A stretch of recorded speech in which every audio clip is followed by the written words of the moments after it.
নমস্কার দর্শকবিন্দু, সিকিম ইনস্টিটিউশনের বেসিক চ্যানেলে আপনাদের সকলকে স্বাগত জানাই। দর্শকবিন্দু, আজকে একটা লেটেস্ট নিউজ অনুযায়ী গভর্নমেন্ট অফ ওয়েস্ট বেঙ্গল একটা ধনিয়াখালী ব্লক হুগলি ডিস্ট্রিক্টের একটা নতুন বিজ্ঞপ্তি জারি করেছে, যেখানে বলা হচ্ছে ধনিয়াখালী ব্লকের সকল কৃষকদের উদ্দেশ্যে জানানো যাইতেছে কৃষক বন্ধু ভেরিফিকেশান ফর্ম আগামী 4 অক্টোবরের পরে, অর্থাৎ আজকের পরে আরও কিন্তু 5, 6, 7 তারিখ পর্যন্ত কিষাণ মান্ডিতে জমা নেওয়া হবে।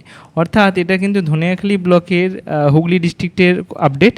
এটা কিন্তু আপনাদের ব্লকেরও সমস্ত ব্লকেরই আপডেট জানানো যাইতেছে যে আপনারা একটু খোঁজ নেবেন। কৃষক বন্ধু যে ভেরিফিকেশান হচ্ছিল, সেই ভেরিফিকেশান কিন্তু মানে এতটাই ভিড় হচ্ছে, যার জন্যে আগামী 4 তারিখের পরেও 5, 6, 7 এই 3 দিন এক্সট্রা বাড়ানো হয়েছে।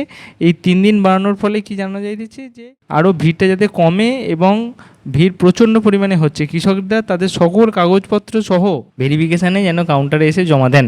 এবং কি কি কাগজ লাগবে সেটা জানতে আমাদের পরবর্তী ভিডিওয়ে আপডেট থাকুন এবং stay tune to Sikkim institution.